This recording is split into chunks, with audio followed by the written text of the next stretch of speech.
on MANNY LUMBA Vlogcast TV live now is when I was surfing YouTube. This particular video um, features Elon Musk, who for I don't know how long he keeps on harping about this. It's been ringing alarm bells. What about AI, uh, notwithstanding the fact that it does bring about some good, some benefits, is still, uh, when uncontrolled, can bring about such disaster that the earth will likely regret. But uh, I cannot make it more dramatic or more emphatic or more impactful than the way Elon Musk describes it. So we'll dive into the video, right? Just come along with me. Let's be on the same page because this is important not only for today, not only for tomorrow, but for the years ahead. And not only for this generation, but also for the many generations ahead. In fact, for the whole human civilization. Yes, it is that important. And that's why I encourage you to give a listen to Elon Musk, not because he's such an admirable person, which he is, not because he does some good works for human civilization, yeah, which he does, but that he is right on target. It's a bullseye, and uh, I cannot even make it more than how he says it. All right, here it is. Just a second.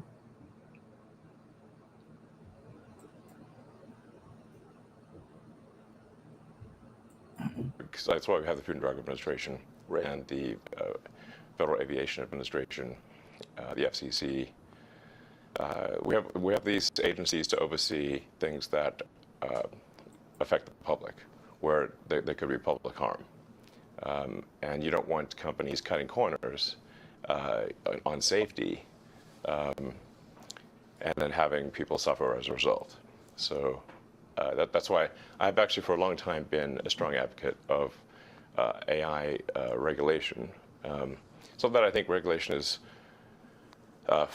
it's not fun to be regulated. It's sort of somewhat arduous to be regulated. I have a lot of experience with regulated industries because obviously automotive is highly regulated. You could fill this room with all the regulations that are required for a production car just in the United States, and then there's a whole different set of regulations in Europe and China and the rest of the world. So very familiar with being overseen by a lot of regulators. And the same thing is true with rockets. You can't just willy-nilly shoot rockets off, not big ones anyway. Because the FAA oversees that. And then even to get a launch license, there are probably half a dozen or more federal agencies that need to approve it, plus state agencies. So I've been through so many regulatory situations, it's insane. And sometimes people think I'm some sort of like regulatory maverick that sort of defies regulators on a regular basis, but this is actually not the case. Once in a blue moon, rarely I will disagree with regulators, but the vast majority of the time, my companies agree with regulations and comply. Anyway, so I think we should take this seriously, and we should have a regulatory agency. I think it needs to start with a group that initially seeks insight into AI, then solicits opinion from industry, and then has proposed rulemaking, and then those rules will probably, hopefully, grudgingly be accepted by the major players in AI, and I think we'll have a better chance of advanced AI being beneficial to humanity in that circumstance. But all regulations start with a perceived danger. Planes fall out of the sky, or food causes botulism. Yes. I don't think the average person playing with AI on his iPhone perceives any danger. Can you just roughly explain what you think the dangers might be? Yeah, so the danger, really, AI is perhaps more dangerous than, say, mismanaged aircraft design or production maintenance or bad car production, in the sense that it has the potential, however small one may regard that probability, but it is non-trivial. It has the potential of civilizational destruction. There's movies like Terminator, but it wouldn't quite happen like Terminator, because the intelligence would be in the data centers. Right. The robot's just the end effector. But I think perhaps what you may be alluding to here is that regulations are really only put into effect after something terrible has happened. That's correct. If that's the case for AI, and we only put in regulations after something terrible has happened, it may be too late to actually put the regulations in place. The AI may be in control at that point. You think that's real? It is conceivable that AI could take control and reach a point where you couldn't turn it off, and it would be making the decisions for people. Yeah, absolutely. Absolutely. No, that's definitely where things are headed, for sure.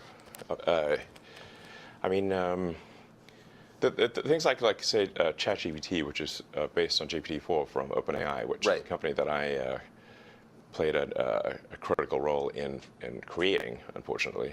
Back when it was a nonprofit? Yes. I mean, the reason OpenAI exists at all is that Larry Page and I used to be close friends, and I would stay at his house in Palo Alto, and I would talk to him late into the night about AI safety. And at least my perception was that Larry was not taking AI safety seriously enough. What did he say about it? He really seemed to be one sort of digital superintelligence, basically digital God, if you will, as soon as possible. He wanted that? Yes. He's made many public statements over the years that the whole goal of Google is what's called AGI, artificial general intelligence, or artificial superintelligence. No, and I agree with him that there's great potential for good, but there's also potential for bad. And so if you've got some radical new technology, you want to try to take the set of actions that maximize the probability it will do good and minimize the probability it will do bad things. Yes. It can't just be hell for leather. Let's just go, barreling forward and, hope for the best. And then at one point, I said, well, what about, we're going to make sure humanity's okay here. And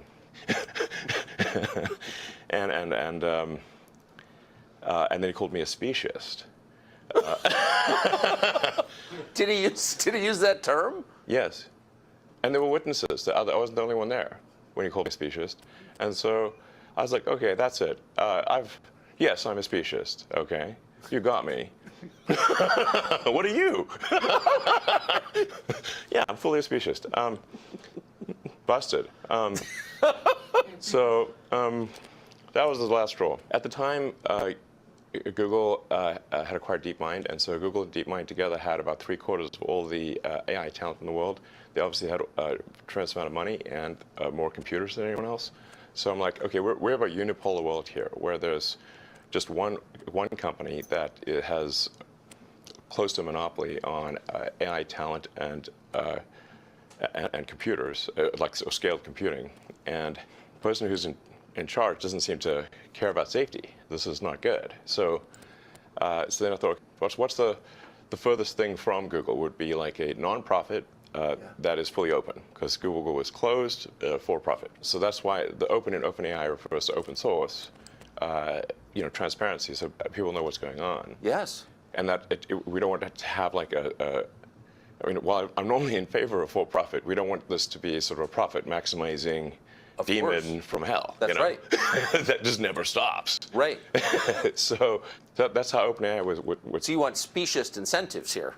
incentives that. Yes, like, I think we protect humanity. want pro-human. Yeah. Let's make the future good for the humans. Yes. Yes, because we're humans. So can you just put it? I keep pressing you, but just for people who haven't thought this through and aren't familiar with it, and the cool parts of artificial intelligence are so obvious. You know, write your college paper for you, write a limerick about yourself. Yeah. Like, there's a lot there that's fun and useful. But can you be more precise about what's potentially dangerous and scary? Like, what could it do? What specifically are you worried about? Going with old sayings, the pen is mightier than the sword.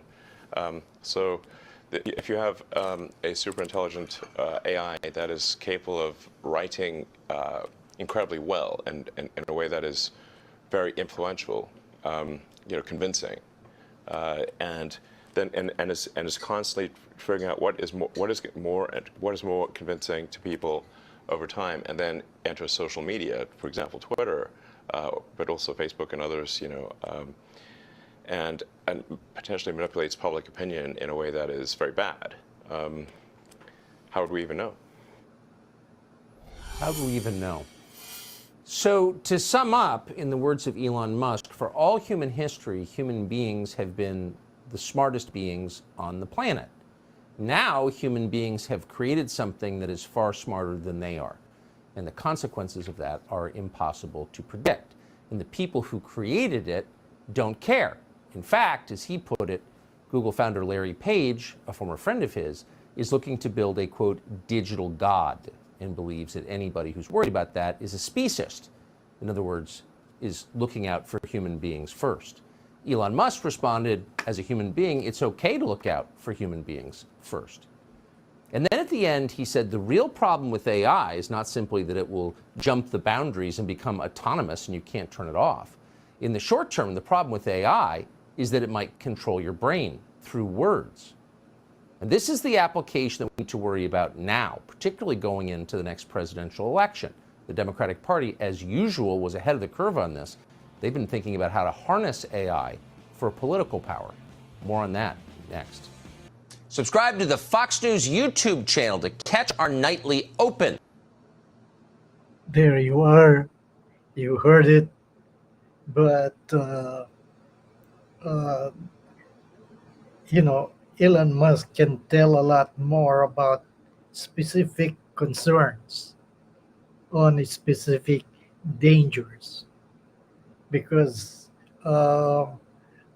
if you project it, since AI exercises that much super intelligence, and it comes to a point where that super intelligence goes beyond the level of human intelligence, then there will come a time when AI and its robots will supervene, in a sense, overwhelm the human civilization and take over, control,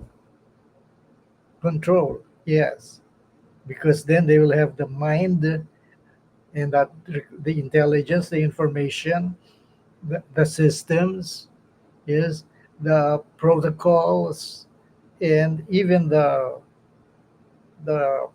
mechanisms can be put in place such that eventually AI will really lord it over human civilization.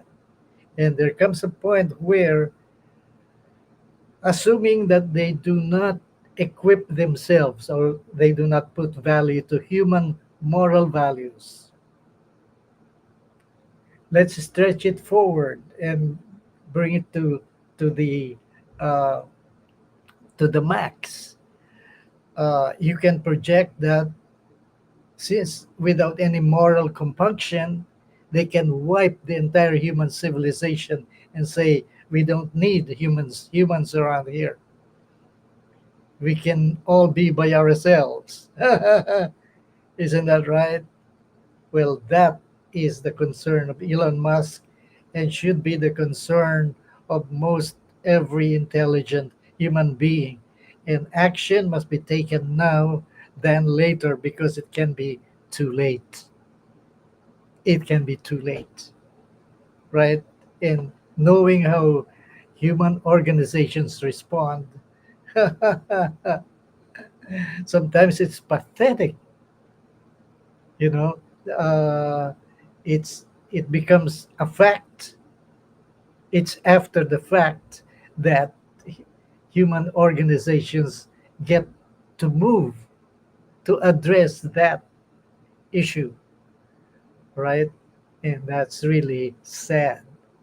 And it can get to a point where it's not only going to be regrettable, but it's going to be, it can be indescribably tragic.